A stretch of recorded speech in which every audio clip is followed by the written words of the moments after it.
ശ്രീബുദ്ധന്റെ ഗയയിലേക്ക് നിങ്ങൾക്ക് ബസ്സിൽ യാത്ര ചെയ്യാം. ശ്രീബുദ്ധന്റെ ഗയയിലേക്ക് നിങ്ങൾക്ക് ട്രെയിനിൽ യാത്ര ചെയ്യാം. ശ്രീബുദ്ധന്റെ ഗയയിലേക്ക് നിങ്ങൾക്ക് കാൽനടയായി യാത്ര ചെയ്യാം. പക്ഷേ ശ്രീബുദ്ധനിലേക്ക് നിങ്ങൾക്ക് എത്താൻ കഴിയുകയില്ല.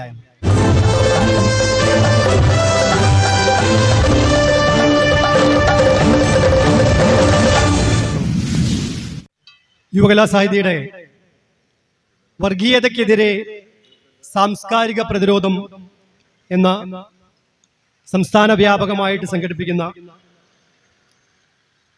ഒരു പ്രതിരോധ നിലപാടിന്റെ ഭാഗമായിട്ട് ഇന്നിവിടെ ആലത്തിയൂരിൽ ഇത്തരത്തിലൊരു ക്യാമ്പയിൻ സംഘടിപ്പിക്കുകയാണ്. ഒരു തെരുവോര സദസ് ആണ് ഉദ്ദേശിച്ചത്. യുവകലാസാഹിതി ഇതിനു മുൻപ് അതിന്റെ വാർഷികാഘോഷങ്ങളൊക്കെ നടത്തിയപ്പോൾ വലിയ ജനപങ്കാളിത്തത്തോടുകൂടി 3 വർഷം മുമ്പ് പ്രിയപ്പെട്ട ലീലാക്ഷേട്ടൻ തന്നെ ഇവിടെ ഒന്ന് ഉദ്ഘാടനം ചെയ്തിട്ടുണ്ട്. KPSCയുടെ നാടകം ഉണ്ടായിരുന്നു. കഴിഞ്ഞ വർഷം കൈമലശ്ശേരിയിൽ സേതുക്കാട് നേതൃത്വത്തിൽ ഗംഭീര പരിപാടി നടന്നിരുന്നു. ഇത് 1000 കേന്ദ്രങ്ങളിലായിട്ട് നടക്കുന്ന തെരുവോര സദസ്സാണ്. ഈ തെരുവോര സദസ്സിന്റെ ഉദ്ദേശം എന്ത് എന്ന് ആദ്യമേ പറയാം. പ്രശസ്തനായ ഒരു പലസ്തീൻ കവിയുണ്ട്. അദ്ദേഹത്തിന്റെ കവിത അവസാനിക്കുന്നത് എങ്ങനെയാണ്? ഞാൻ അവർക്ക് മുന്നിൽ 13 കവിതകൾ ചൊല്ലി. ഞാൻ അവർക്ക് മുന്നിൽ 13 കവിതകൾ ചൊല്ലി. 13 കവിതയും ഒരൊറ്റ കവിതയാണെന്നോർത്ത് അവർ കൈയടിച്ചു. അവർക്ക് കവിത മനസ്സിലായിട്ടില്ല. ഞാൻ പക്ഷെ കവിത ചൊല്ലിയത് എനിക്ക് മുന്നിലിരിക്കുന്ന അവരോടായിരുന്നില്ല. അതുകൊണ്ട് എനിക്ക് വിഷമവും തോന്നിയില്ല.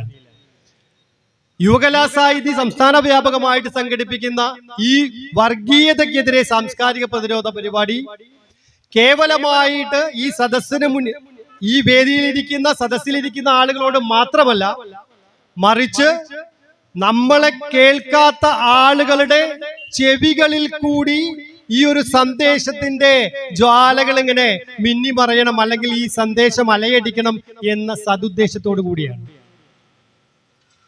എന്തിന് വർഗീയതക്കെതിരെ യുവകലാസാഹിതി ഇപ്പൊ ഇങ്ങനെ ഒരു നിലപാടെടുത്ത് ഒരു ക്യാമ്പയിൻ നടത്തുന്നു എന്ന് ഇവിടെ കൂടിയിട്ടുള്ള ചില ആളുകളുടെ മനസ്സിലെങ്കിലും ഉണ്ടാവും. അതിന് കാരണം ഇവിടെ പ്രിയപ്പെട്ട സതീഷ് ചെളിപ്പാടം വിവരിക്കുകയുണ്ടായി. പ്രിയപ്പെട്ട ലീലാകൃഷ്ണൻ വളരെ വിശദമായിട്ട് തന്നെ ഇനി ഇവിടെ സംസാരിക്കും. ഒറ്റ കാര്യം പറഞ്ഞുകൊണ്ട് ഞാൻ അവസാനിപ്പിക്കും. ഞാൻ അധ്യക്ഷ പ്രസംഗം അവസാനിപ്പിക്കും. ഇവിടെ ആലത്തിയൂരിന്റെ മണ്ണിൽ ഒരുപക്ഷെ വർഗീയത എന്ന പദത്തിന് യാതൊരു അർത്ഥവുമില്ല എന്ന് നമ്മളെ ജീവിതക്രമം കൊണ്ട് കാലാകാലങ്ങളായിട്ട് തെളിയിച്ചിട്ടുള്ളതാണ്, അല്ലേ? ഇവിടെ ഹിന്ദുവിന്റെ ആചാരക്രമങ്ങൾ, ഇവിടെ മുസൽമാന്റെ ആചാരക്രമങ്ങൾ, ഇവിടെ ക്രിസ്ത്യാനിയുടെ ആചാരക്രമങ്ങൾ, ഇവിടെ എല്ലാ ആചാരക്രമങ്ങളും തോളോടു തോൾ ചേർന്ന് ജാതിക്കും മതത്തിനും വർഗത്തിനും വർണ്ണത്തിനും അതീതമായി വളരെ ക്രിയാത്മകമായ ഇടപെടലോടുകൂടി വിശ്വാസിയുടെ വിശ്വാസം നിനക്ക് വിശ്വാസമില്ലാത്തവന്റെ ആയിക്കോട്ടെ, ആ വിശ്വാസമില്ലായ്മ നീ പുലർത്തി മുന്നോട്ട് പോയിക്കോ. ആരും ആർക്കെതിരെയും വാളോ തോക്കോ എടുത്ത് ഇവിടെ പൊരുതാൻ ഇറങ്ങിയിട്ടില്ല. അതുകൊണ്ട് തന്നെ വർഗീയതക്കെതിരെയുള്ള ഒരു ക്യാമ്പയിൻ ആലത്തിയൂരിന്റെ മണ്ണിൽ ഒരു കാര്യത്തിനും ഒരു വാക്കുകൊണ്ട് പോലും പ്രസക്തിയില്ല എന്ന് പറയുന്നു. പക്ഷേ ഇന്ന് ആലത്തിയൂരിന്റെ മണ്ണ് ആലത്തിയൂരുകാരുടേത് മാത്രമല്ല കേട്ടോ. ഇവിടെ ഒരു സെൻസസ് എടുത്താൽ ചിലപ്പോ ബംഗാളികൾ ഇവിടെ നമ്മളെക്കാൾ കൂടുതൽ എണ്ണത്തിലുണ്ടാവും, അല്ലെങ്കിൽ ആസാമീസ് ഒരു പക്ഷെ ഇവിടെ കൂടുതലുണ്ടാവും, തമിഴൻസ് ഒരു പക്ഷേ കൂടുതലുണ്ടാവും. ഇത്തരത്തിലുള്ള ആളുകളെ കൂടി എങ്ങനെ അവരുടെ നാട്ടിലെ സ്വഭാവം അനുസരിച്ചല്ല ജീവിക്കേണ്ടത്, ഈ കേരളത്തിന്റെ മണ്ണിൽ മത സാംസ്കാരിക വൈവിധ്യം, എല്ലാ തരത്തിലുമുള്ള സാംസ്കാരിക വൈവിധ്യം നിലനിൽക്കുന്ന ഈ ഒരു മണ്ണിൽ എങ്ങനെയാണ് ഞങ്ങൾ ജീവിക്കുന്നത് എന്ന് അവർക്ക് കൂടി ബോധ്യപ്പെടുത്തുക എന്നുള്ളത് കൂടി കാലഘട്ടത്തിന്റെ ആവശ്യമാണ്. അത് ലഹരിക്കെതിരെ ആയിക്കോട്ടെ, വർഗീയതക്കെതിരെ ആയിക്കോട്ടെ, സാംസ്കാരിക പരിപാടികൾ സംഘടിപ്പിക്കുന്നതിലൂടെ ആയിക്കോട്ടെ, എല്ലാ തരത്തിലും അവരെ കൂടി നമ്മൾ ചേർത്ത് പിടിക്കേണ്ടതായിട്ടുണ്ട്. ഇപ്പൊ കഴിഞ്ഞ ദിവസം മൊബൈൽ ഷോപ്പില് ബംഗാളിയിൽ സംസാരിക്കുന്നുണ്ട്. അപ്പൊ ഞാൻ ചോദിച്ചു, ബംഗാളികൾ ഇവിടെ വന്നിട്ട് അല്ലെ ഒരു കാര്യം ഉണ്ടായല്ലോ അല്ലെ?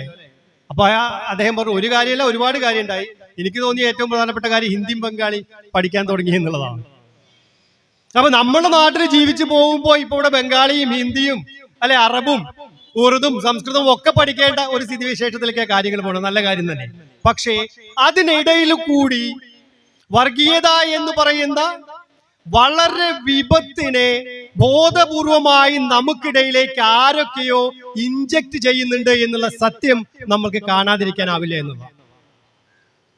അതെന്തിന് എന്ന് ചോദിച്ചാൽ ലോകത്തിനാകമാനം മാതൃകയായിട്ടുള്ള ഭാരതത്തിന്റെ ജനാധിപത്യ സമ്പ്രദായത്തിനെ തന്നെ അട്ടിമറിക്കുന്ന രീതിയിലേക്ക് ശാസ്ത്രബോധം കൊണ്ട് നമ്മൾ ഇതുവരെ നേടിയെടുത്തിട്ടുള്ള എല്ലാ വിജയങ്ങളെയും അപ്രസക്തമാക്കിക്കൊണ്ട് ഭരണകൂടത്തിന് ഒത്താശ ചെയ്യുന്ന തരത്തിലേക്ക് കാര്യങ്ങൾ എത്തിക്കുന്നതിന് വേണ്ടി കേരളത്തിലായിക്കോട്ടെ ഇന്ത്യ മഹാരാജ്യത്തിലായിക്കോട്ടെ വർഗീയ സാമുദായിക ശക്തികളുടെ തിണ്ണ നിരങ്ങുന്ന രാഷ്ട്രീയ മേലാളന്മാർ ഉള്ളതായിട്ട് നമുക്ക് കണക്കാക്കാൻ കഴിയും. കാരണം ഇത് സത്യസന്ധമായിട്ടുള്ള വിഷയമാണ്. ഇലക്ഷനോട് അടുപ്പിക്കുമ്പോൾ കേവലമായ വോട്ട് ബാങ്ക് രാഷ്ട്രീയത്തിന്റെ പേരിൽ മാത്രം ഇവിടെ മത സാമുദായിക നേതാക്കന്മാരുടെ തിണ്ണ നിരങ്ങുന്ന രാഷ്ട്രീയ നേതാക്കന്മാരെ നമ്മൾക്ക് കാണാൻ കഴിയും. അതൊരു സാംസ്കാരിക സംഘടന ഇത്ര ശക്തിയുക്തം ഒരു വേദിയിൽ പറയാൻ പാടുണ്ടോ എന്ന് ചോദിച്ചാൽ മറുപടിയില്ല. പക്ഷെ ഇതൊരു സത്യ. അതിന്റെ ഫലമാണ് നമ്മൾക്കിടയിൽ അവനവന്റെ ആളുകൾക്ക് വേണ്ടി മാത്രം എന്ത് ചെയ്യാൻ കഴിയും എന്ന് ചിന്തിക്കുന്ന നേതാക്കൾ ഉണ്ടാവുമ്പോ, ഈ നേതാക്കൾ രാഷ്ട്രീയത്തിൽ മാത്രമല്ല മത സാംസ്കാരിക രംഗത്തുമുണ്ട്, മത ജാതി രംഗത്തുമുണ്ട്. അല്ലെങ്കിൽ എങ്ങനെയാണ് ഇത്ര ധൈര്യത്തിൽ ഒരു മനുഷ്യന് മലപ്പുറം എന്നുള്ള പ്രത്യേക ഭൂപ്രദേശത്ത് അനവധി എല്ലാ വിഭാഗത്തിൽപ്പെട്ട ആളുകളും തിങ്ങി താമസിക്കുന്ന ഒരു പ്രദേശത്തെ പറ്റി ഇത്രയ്ക്ക് മോശമായിട്ടുള്ള പ്രസ്താവന ഇറക്കാൻ കഴിയുക? അതിന്റെ പിന്നിലെ രാഷ്ട്രീയം എന്താ? എങ്ങനെയാണ് മറ്റൊരു സാമുദായിക നേതാവിന് ഞങ്ങൾ തീരുമാനിക്കും കേരളം ആര് ഭരിക്കണം എന്ന് ഇത്രയ്ക്ക് ശക്തിയുക്തമായിട്ട് പ്രസ്താവന ഇറക്കാൻ കഴിയുക? ഈ ഒരു അപകടത്തെ തിരിച്ചറിഞ്ഞുകൊണ്ട് സാംസ്കാരികമായിട്ട് എങ്ങനെ പ്രതിരോധം തീർക്കാം എന്നുള്ളതാണ് യുവകലാസാഹിതി സ്വപ്നം കാണുന്നത്. ഇതൊരു സ്വപ്നമാണ് എന്നുള്ളതും ഞങ്ങൾക്കറിയാം. കാരണം മത സാംസ്കാരിക നേതാക്കന്മാരുടെ കൈകൾ അല്ലെങ്കിൽ ഭരണകൂടത്തെ നിയന്ത്രിക്കുന്ന ആളുകളുടെ കരങ്ങൾ അതിശക്തമാണ് എന്നുള്ളതാണ്. അതിന് കാരണം ഒരു കണക്കുമില്ലാത്ത സമ്പത്ത് മുഴുവൻ ഇപ്പോ കുന്നും കൂടുന്നത് അവരുടെ കൈകളിലാണ്. അത് കോർപ്പറേറ്റ് കമ്പനികളുടെ സംഭാവനയായിക്കോട്ടെ, ഇലക്ട്രൽ ബോണ്ടുകളായിട്ടായിക്കോട്ടെ, എങ്ങനെയായാലും. അതുകൊണ്ട് വിശ്വാസികളോട് ഒരു തരത്തിലും എതിർപ്പ് പ്രകടിപ്പിക്കുന്ന സംഘടനയല്ല, സാംസ്കാരിക സംഘടനയല്ല യുവകലാസാഹിതി. പക്ഷെ വിശ്വാസത്തിന്റെ പേരിൽ കപട സാമുദായിക നേതാക്കന്മാരുടെ വാക്ക് കേട്ട് കേവലം വോട്ട് ബാങ്ക് രാഷ്ട്രീയം മാത്രം കളിച്ച് വർഗീയതയുടെ പടക്കം പൊട്ടിച്ച് ഇവിടെ വീണ്ടും അധികാരത്തിൽ വന്ന് തങ്ങളുടെ മാത്രം സ്വാർത്ഥ താല്പര്യങ്ങളെ മുന്നോട്ട് കൊണ്ടുപോകാനുള്ള നയങ്ങളുമായിട്ട് ഇവിടുത്തെ ആളുകൾ മുന്നോട്ട് പോകുമ്പോൾ ഞങ്ങൾക്ക് തീർച്ചയായിട്ടും സാംസ്കാരികമായിട്ട് ഇടപെടേണ്ടതായിട്ടുണ്ട്. അത് ഞങ്ങളുടെ കടമയാണ് എന്ന് ഞങ്ങൾക്ക് ഉത്തമ ബോധ്യമുണ്ട്. അതിന് ഞങ്ങള് ആശയങ്ങൾ മാത്രമേ കയ്യിലുള്ളൂ, ആയുധങ്ങൾ ഞങ്ങളുടെ കയ്യിലില്ല. ഞങ്ങളുടെ കരങ്ങളിലുള്ളത്, ഞങ്ങളുടെ തൊണ്ടയിലുള്ളത് കവിതകളാണ്. ഞങ്ങളുടെ കരങ്ങളിലുള്ളത് പെന്നോ അല്ലെങ്കിൽ ബ്രഷോ ആണ്. ഇങ്ങനെ ആശയങ്ങളെങ്കിലും ഞങ്ങൾക്ക് ഈ സമൂഹത്തില് ഇടയ്ക്കിടയ്ക്ക് ഇങ്ങനെ മുന്നോട്ട് വെക്കണം. നാളെ എന്നുള്ള ഒരു പ്രതീക്ഷ ഓരോ മനുഷ്യന്റെയും ഉള്ളിലുള്ളതാണല്ലോ. ആ നാളെയെങ്കിലും ഇവിടെ ഇത്തരത്തിലുള്ള പ്രവണതകളെ അതിജീവിച്ച് നമ്മുടെ കുട്ടികൾ സ്വസ്ഥമായിട്ട് നമ്മുടെ നാട്ടിൽ തന്നെ ജോലി ചെയ്യുന്നതിനുള്ള ഒരു ആഗ്രഹം അവരുണ്ടാക്കിയെടുക്കെങ്കിലും വേണം. വളരെ അപകടകരമായിട്ടുള്ള ഒരു സ്ഥിതിവിശേഷത്തിലേക്കാണ് നമ്മുടെ അടുത്ത തലമുറ പോയിക്കൊണ്ടിരിക്കുന്നത്. വിദ്യാഭ്യാസം നേടിക്കഴിഞ്ഞു, നമ്മുടെ കുട്ടികളോട് ചോദിക്കുക അടുത്ത ലക്ഷ്യം എന്താണെന്ന് ചോദിച്ചാൽ അവര് പറയുന്നത് ഇവിടെ സർക്കാർ ജീവനം എന്നല്ല, ഇവിടത്തെ പാടത്ത് കൃഷി ചെയ്ത് ഏക്കർ കണക്കിന് ബസ്മതി അരി ഇവിടെ കൃഷി ചെയ്യണം, അല്ലെങ്കിൽ ഇവിടെ ഉണ്ടാവാത്ത വിളകൾ ഇവിടെ ഉണ്ടാക്കണം എന്നൊന്നും അല്ല അവർ പറയുന്നത്. അവരുടെ സ്വപ്നം മുഴുവൻ വിദേശ രാജ്യങ്ങളിൽ പോയിട്ട് -14 ഡിഗ്രിയും -24 ഡിഗ്രിയും ഉള്ള സ്ഥലത്ത് പോയിട്ട് കമ്പിളിക്കുപ്പായം ഇട്ട് ആ സെൽഫി എടുത്ത് നമ്മളുടെ നാട്ടിലേക്ക് അയച്ച് നമ്മളെ ഇവിടുത്തെ കുട്ടികളെ കൂടി ഇങ്ങനെ പ്രോത്സാഹിപ്പിക്കുക എന്നുള്ളത് അവരുടെ സ്വപ്നം. അതായത് നമ്മുടെ നാട്ടിൽ നിന്ന് പഠിച്ചിറങ്ങി നമ്മുടെ വിഭവങ്ങള് സമാഹരിച്ച് നമ്മുടെ ഗവൺമെന്റിന്റെ കാശ് ചെലവാക്കി പഠിച്ച് ഒരു കുട്ടി MBBS കഴിയണമെന്നുണ്ടെങ്കിൽ ആ കുട്ടിയുടെ കാശ് മാത്രമല്ല, നമ്മൾ വിചാരിക്കും ആ കുട്ടിക്ക് ഒരു സംഖ്യ ചെലവാണല്ലോ. അല്ല, ഇവിടുത്തെ ഗവൺമെന്റ് സംവിധാനങ്ങളും തത്തുല്യമായിട്ടുള്ള ഫണ്ട് ഈ ഒരു കുട്ടിയുടെ വിദ്യാഭ്യാസത്തിന് വേണ്ടി ചെലവാക്കുന്നുണ്ട്. പക്ഷെ ഈ സമ്പ്രദായങ്ങളെ ഒക്കെ മറന്നുകൊണ്ട്, ഇവിടുത്തെ പഠന രീതികളെ മറന്നുകൊണ്ട്, ഇവിടുത്തെ സാധ്യതകളെ മനഃപൂർവ്വം മറന്നുകൊണ്ട് ഈ കുട്ടികൾ മുഴുവൻ അന്യരാജ്യങ്ങളിൽ പോയി ജീവിക്കുകയും, മുൻപൊക്കെ പ്രവാസികളായ ആളുകൾക്കറിയാം, ആലത്തിയൂര് പ്രവാസികളായ ഒരുപാട് ആളുകളുള്ള സ്ഥലം. ഇവിടെ കേട്ടുകൊണ്ടിരിക്കുന്ന ആളുകൾ തന്നെ ജാഫറൊക്കെ മുതൽ ഒരുപാട് ആളുകൾ ലീവിന് വന്നു നിൽക്കുന്നുണ്ട്. അപ്പൊ നോക്കൂ, ഇവരുടെയൊക്കെ ഒരു സ്വപ്നം എന്താ വെച്ചാൽ നല്ല കാലത്ത് കുറച്ചു കാലം അവിടെ ജോലി ചെയ്തു ശേഷം അവനവന്റെ നാട്ടിൽ ജീവിച്ച് ഇവിടെ കാരണവന്മാരുടെ കൂടെ അല്ലെങ്കിൽ അവരുറങ്ങുന്ന സ്ഥലത്ത് അവിടെ അങ്ങനെ ഇടം നേടുക എന്നുള്ളത്, അല്ലെങ്കിൽ ഇവിടെ സ്വസ്ഥമായിട്ട് ജീവിച്ച് മരിക്കുക എന്നുള്ളതാണ്. പക്ഷെ നമ്മളുടെ കുട്ടികൾ വിദേശ രാജ്യങ്ങളിൽ പോയിട്ട് ജോലി ചെയ്യുമ്പോൾ അവരോട് ചോദിച്ചാൽ നാട്ടിലേക്ക് തിരിച്ചു വരുമോ, എന്തിനാ തിരിച്ചു വരണമെന്നാണ്. വളരെ സത്യസന്ധമായ പ്രതികരണം. അല്ലാതെ വരാൻ നോക്കാമെന്നൊന്നുമില്ല, എന്തിനാ തിരിച്ചു വരുന്നതെന്നാണ്. അപ്പൊ അത് കേവലം ആ നാട്ടിലെ തണുപ്പ് മാത്രമല്ല, ഈ നാട്ടിലെ സഹിക്കാൻ വയ്യാത്ത മത, ജാതി, വർഗ, വർണ്ണ വെറിയുടെ ഭാഗമായി, വോട്ട് ബാങ്ക് രാഷ്ട്രീയത്തിന്റെ ഭാഗമായിട്ട്, പ്രീണന രാഷ്ട്രീയത്തിന്റെ ഭാഗമായിട്ട് ഇവിടെ ജീവിക്കാനുള്ള സാഹചര്യം ഉണ്ടാവാൻ സാധ്യതയില്ല എന്ന തിരിച്ചറിവിന്റെ കൂടി അടിസ്ഥാനത്തിലല്ലേ, അല്ലെങ്കിൽ അവർ തിരിച്ചു വരേണ്ടതല്ലേ? ഇതൊക്കെ അപകടകരമായ ഒരു പ്രവണതയായിട്ട് വേണം കണക്കാക്കാൻ. സച്ചിദാനന്ദൻ മാഷ് ഒരു കവിതയിൽ പറയുന്നുണ്ട്, വിശ്വാസത്തെ സംബന്ധിച്ചുള്ള കവിതയാണ്. ശ്രീബുദ്ധന്റെ ഗയയിലേക്ക് നിങ്ങൾക്ക് ബസ്സിൽ യാത്ര ചെയ്യാം, ശ്രീബുദ്ധന്റെ ഗയയിലേക്ക് നിങ്ങൾക്ക് ട്രെയിനിൽ യാത്ര ചെയ്യാം, ശ്രീബുദ്ധന്റെ ഗയയിലേക്ക് നിങ്ങൾക്ക് കാൽനടയായി യാത്ര ചെയ്യാം.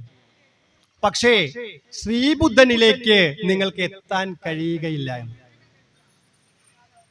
ശ്രീബുദ്ധന്റെ നിർമ്മാണമുണ്ടായിട്ടുള്ള ഗയ എന്ന സ്ഥലത്തേക്ക് നിങ്ങൾക്ക് ബസ്സിൽ പോവാം, നിങ്ങൾക്ക് ട്രെയിനിൽ പോവാം, നിങ്ങൾക്ക് കാൽനടയായിട്ട് പോവാം, നിങ്ങൾക്ക് ഗുരുവായൂരിലേക്ക് KSRTC പിടിച്ച് പോവാം, ഇഷ്ടംപോലെ വണ്ടിയുണ്ട് ഇവിടുന്ന്. നിങ്ങൾക്ക് സ്വന്തം വണ്ടിയിൽ പോവാം, നിങ്ങൾക്ക് സൈക്കിളിൽ പോവാം, മക്കയിലേക്ക് നിങ്ങൾക്ക് കാൽനടയായിട്ട് പോവാം, വിമാനത്തിൽ പോവാം, ശബരിമലയിലേക്ക് നിങ്ങൾക്ക് പോവാം, അയോധ്യയിലേക്ക് നിങ്ങൾക്ക് പോവാം, എങ്ങനെയും പോവാം. പക്ഷേ നിങ്ങൾക്ക് ശ്രീരാമനിലേക്ക് എത്തണമെന്നുണ്ടെങ്കിൽ, നിങ്ങൾക്ക് ശ്രീകൃഷ്ണനിലേക്ക് എത്തണമെന്നുണ്ടെങ്കിൽ, നിങ്ങൾക്ക് മക്കയിലെ ആ കേവലമായ മക്കയിലേക്കല്ല മുഹമ്മദ് നബിയിലേക്ക് എത്തണമെന്നുണ്ടെങ്കിൽ നിങ്ങൾക്ക് ബത്ലഹേമിലേക്ക് എത്താൻ കഴിയും. പക്ഷേ നിങ്ങൾക്ക് ജീസസിലേക്ക് എത്തണമെന്നുണ്ടെങ്കിൽ കുറച്ച് പാടാം. ആ വഴി അവനവൻ തന്നെ തിരഞ്ഞെടുക്കുന്ന ആത്മീയമായ ആത്മവിശുദ്ധിയുടെ പ്രകാശം പരത്തുന്ന ഒരു വഴിയാണ്. നിർഭാഗ്യകരമെന്ന് പറയട്ടെ, ഇവിടുത്തെ മത സാമുദായിക നേതാക്കന്മാര് മുഴുവൻ വണ്ടി കൊണ്ടേ എത്തിക്കുന്നത് ഗയയിലേക്കും ഗുരുവായൂരും മക്കയിലേക്കും ബത്ലഹേമിലേക്കും മാത്രമാണ്. മറിച്ച് അവിടുത്തെ പരിശുദ്ധിയുടെ, അവിടുത്തെ വിശേഷപ്പെട്ട ഇസ്സത്തിന്റെ, അല്ലെങ്കിൽ നമുക്ക് ഒരു കൃത്യമായ ജീവിതക്രമം കാണിച്ചു തന്ന, അസാധാരണമായിട്ട് ജീവിച്ച് കാണിച്ചു തന്ന ഈ വിശുദ്ധാത്മാക്കളുടെ ഇസങ്ങളിലേക്കല്ല, അവരുടെ ഇടത്തിലേക്കല്ല. അതുകൊണ്ട് കേവലം രാഷ്ട്രീയത്തിനു വേണ്ടി സാമുദായിക നേതാക്കന്മാർ ഈ വിശുദ്ധ ഇടങ്ങളിലേക്ക്, സ്ഥലത്തേക്ക് മാത്രം ഇവിടുത്തെ വിശ്വാസികളെ എത്തിക്കുമ്പോൾ ഇസത്തിലേക്കോ അല്ലെങ്കിൽ പരിശുദ്ധിയിലേക്കോ മതവിശ്വാസത്തിന്റെ കേവലമായ ആത്മീയമായ വെളിച്ചത്തിലേക്കോ ഇവിടുത്തെ ആളുകൾക്ക് എത്തിച്ചേരാൻ കഴിയാതെ പോകുന്നുണ്ട്. ഇത് എങ്ങനെ? മതസാംസ്കാരിക നേതാക്കന്മാർ, മതസാമുദായിക നേതാക്കന്മാരുടെ ഉദ്ദേശം അവരുടെ സ്കൂളുകളാ, അവരുടെ കീഴിലുള്ള സ്കൂളുകളാ, അവരുടെ കീഴിലുള്ള ആശുപത്രികളാ, അവരുടെ കീഴിൽ അവരുടെ ചൊൽപ്പടിക്ക് നിൽക്കുന്ന ആളുകളുടെ വിജയം മാത്രമാണ്. അതുകൊണ്ട് തന്നെ അവർ വിചാരിച്ച വിശ്വാസിയുടെ വിശ്വാസത്തെ കൂട്ടുപിടിച്ച് മറപിടിച്ച് അവരവരുടെ കച്ചവട സ്ഥാപനങ്ങളുടെ ആസ്തി വർദ്ധിപ്പിക്കാൻ തിരക്ക് കൂട്ടുമ്പോ യഥാർത്ഥ വിശ്വാസികള് ഇവിടെ ഗതി കിട്ടാതെ അലയുന്ന കാഴ്ച നമുക്ക് കാണാം. അതുകൊണ്ട് പ്രിയപ്പെട്ട വിശ്വാസികളെ, നിങ്ങൾ വിശ്വാസമൊക്കെ മുറുകെ പിടിച്ചോളൂ. ഇവിടെ അവിശ്വാസിയുടെ കൂടി രാജ്യമാണ്. അവിശ്വാസികൾ അങ്ങനെ നടക്കട്ടെ, വിശ്വാസികൾ അങ്ങനെ നടക്കട്ടെ. ഇന്ത്യ മഹാരാജ്യം അങ്ങനെയാണ്. ഇവിടെ ചെറുവാകേണ്ട നാടാ ഇത്. ഇവിടെ 4 മതങ്ങൾ ജന്മം നൽകിയിട്ടുണ്ട്. നിരവധി മതങ്ങൾ ഇവിടെ ഉണ്ടായിട്ടുണ്ട്. ഹിന്ദു എന്ന ആദ്യത്തെ സംസ്കാരം മാത്രമല്ല ഇവിടെ ഉണ്ടായിട്ടുള്ളത്, അതിനുശേഷം എത്രയോ അതിവൈരുദ്ധ്യങ്ങളുടെ നാടാണ് ഇന്ത്യ. ഇന്ത്യക്ക് സ്വാതന്ത്ര്യം കിട്ടുന്ന സമയത്ത് ധൈര്യമായിട്ട് സ്വാതന്ത്ര്യം കൊടുക്കാം ഇന്ത്യക്ക്. കാരണം ഇവിടെ അവിടുത്തെ റൂസ്വെൽറ്റ്, ഡിസ്രേലി തുടങ്ങിയ ആളുകളെ വലിയ വിവാദമായ പ്രസ്താവന ഉണ്ടാക്കാലത്ത്. ഇന്ത്യ എന്ന് പറഞ്ഞ രാജ്യത്തിന് ഒറ്റക്കെട്ടായിട്ട് ഒരു കാലത്തും നിലനിൽക്കാൻ കഴിയില്ല. കാരണം 1400ഓളം നാട്ടുരാജ്യങ്ങളുടെ വെറും കൂട്ടമായി അനവധിയായ ഭാഷകൾ സംസാരിക്കുന്ന, അനവധിയായ വേഷഭൂഷാദികളുള്ള, മുഖഛായ പോലും ഒരുപോലെ ഇല്ലാത്ത ഒരു പ്രദേശത്ത് ജീവിക്കുന്നു എന്നുള്ള കാരണം കൊണ്ട് മാത്രം ഇന്ത്യ എന്ന മഹാരാജ്യം എന്ന് വിളിക്കപ്പെടുന്ന ഈ ഒരു പ്രദേശത്ത് സ്വാതന്ത്ര്യം നൽകി 1 വർഷത്തിനുള്ളിൽ തമ്മിൽ തല്ലി ആകെ പിരിഞ്ഞു പോകും. അതുകൊണ്ട് നിങ്ങൾ ധൈര്യമായിട്ട് ഊറ്റാനുള്ളതെല്ലാം ഊറ്റിയെടുത്ത് ബ്രിട്ടീഷുകാർ 200 വർഷത്തിന് ശേഷം ഇന്ത്യ വിട്ടു പോകുമ്പോൾ അവര് വിചാരിച്ചത് ഇതാണ്, ഈ രാജ്യം 1 വർഷത്തിൻ്റെ ഉള്ളിൽ ഛിന്ന ഭിന്നമാകും. അന്ന് ജവഹർലാൽ നെഹ്റു പറഞ്ഞൊരു മറുപടി ഉണ്ട്, ഇന്ത്യ എന്ന മഹാരാജ്യം നിങ്ങൾ വിചാരിക്കുന്നത് പോലെ ഞങ്ങൾക്ക് കേവലമായ ഒരു ഭാഷയില്ല. മരിച്ച ആളുകളെ പള്ളിയിൽ കബറടക്കും, മരിച്ച ആളുകളെ ചിതയിൽ വെക്കും, മരിച്ച ആളുകളെ കഴുകന് കൊടുക്കും, അങ്ങനെ മരിച്ച ആളുകളെ ഗംഗയിൽ മുക്കിക്കളയും. ഇങ്ങനെ വിവിധങ്ങളായ ആചാരങ്ങളുള്ള ഇന്ത്യ എന്ന മഹാരാജ്യത്ത് പക്ഷേ നിങ്ങൾ ആരും കാണാത്ത ഭാരതീയൻ എന്ന് പറഞ്ഞ ഭരണഘടനയിൽ അധിഷ്ഠിതമായ അദൃശ്യമായ ഒരു ചരടുണ്ട്. ആ ചരടിന്റെ പിൻബലത്തിൽ ഞങ്ങൾ കാലത്തെ അതിജീവിക്കും, ഞങ്ങൾ പുരോഗതിയുടെ പാതയിലേക്ക് കുതിച്ചു കയറും. ശരിയല്ലേ? നമ്മള് ചന്ദ്രനിലേക്ക് ആളെ അയക്കാൻ എല്ലാ സെറ്റപ്പും ഇവിടെ റെഡിയായിരിക്കുന്നു. മതത്തിന്റെ പേരിൽ മാത്രം നിലനിൽക്കുന്നു എന്ന് വിചാരിക്കുന്ന പാകിസ്ഥാൻ എന്ന രാജ്യം, അവിടെ റൊട്ടി ഇല്ലെങ്കിലും ഇന്ത്യക്കാര് വെടിവെക്കുമോ എന്ന് പേടിച്ച് റൊട്ടി ഇല്ലെങ്കിലും വേണ്ടില്ല തോക്ക് വാങ്ങിക്കൂട്ടുക. മതത്തിന്റെ പേരിൽ മാത്രം നിലകൊള്ളുന്നത് അഫ്ഗാനിസ്ഥാൻ എന്ന് പറഞ്ഞ രാജ്യം 2 ദിവസം മുന്നിലുള്ള വാർത്ത, പഴയ സമ്പ്രദായമൊക്കെ തിരിച്ചു കൊണ്ടുവരാൻ പോവാണ്. അതായത് പുരോഹിത വർഗം എന്ത് തെമ്മാടിത്തരം ചെയ്താലും ക്രിമിനൽ കുറ്റമല്ല, പുരോഹിത വർഗത്തിന് എന്തു ആവാം.